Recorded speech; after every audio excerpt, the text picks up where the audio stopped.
تبارك وتعالى في محكم كتابه وهو أصدق القائلين. أما بعد فأعوذ بالله من الشيطان الرجيم. بسم الله الرحمن الرحيم.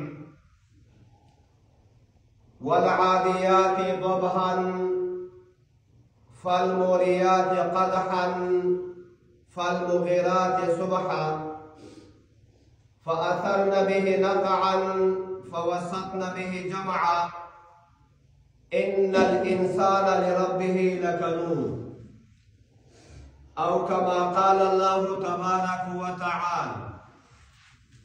زما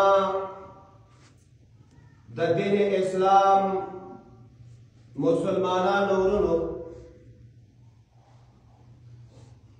اللہ جل جلالہ پر مشتاق باندې رحم او کرم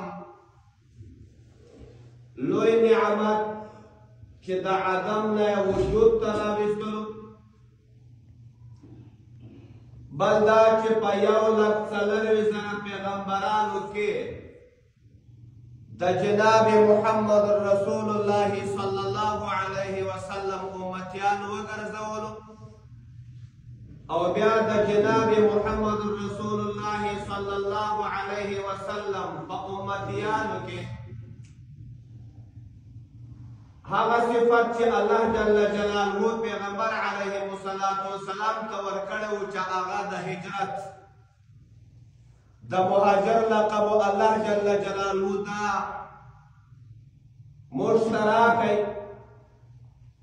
او اوس د بل په وطن کې د پیغمبر صلی الله علیه وسلم په دین باندې مشرف، په اسلام باندې مشرف، او د پیغمبر صلی الله علیه وسلم په امتیت باندې مشرف. الله جل جلاله دې مشتاق ته داسې مرګ راولي چې دا کلمه مو په خولې کې لا اله الا الله محمد رسول الله.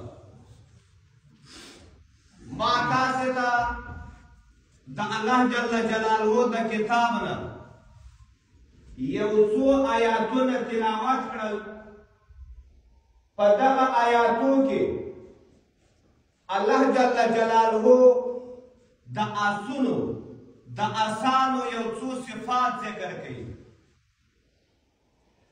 الله جل جلاله قسم خوري د آسانو په صفاتو باندې. آس دا هم د الله جل جلاله مخلوق دی، دا هم الله جل جلاله پیدا کړی، لیکن د چا د نفع لپاره پیدا کړی، د چا د ګټې لپاره پیدا کړی. د دغه آس څخه به څوک ګټه اخلي، ګټه چې اخلي دا به انسان جنې اخلي. ماسوا د انسان دا ټول مخلوقات دا الله جل جلاله د انسان د خدمت لپاره پیدا کړي. د دې لپاره الله جل جلاله پیدا کړي دي چې انسان به د دیو څخه ګټه اخلي، انسان به د دیو څخه فایده اخلي، لیکن د انسان یوه دانه وظیفه بس چې خپل د تخلیق مقصد به پیژني چې الله جل جلاله ابن آدم دا د څه لپاره پیدا کړی. دی دې دغه خپل مقصد وپېژني او خپل پر مقصد باندې د رفتار وکړي.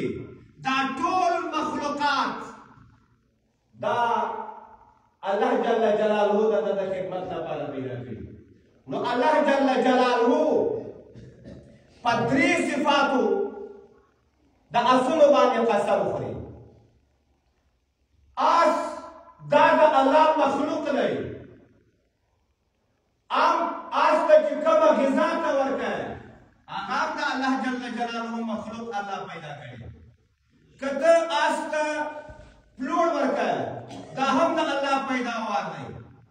که آس ته وربوشي ورکوي دا هم د الله پیداوار دی. که آس ته غنم ورکوي هم د الله پیداوار دی. که آس ته جوار ورکوي هم د الله پیداوار دی.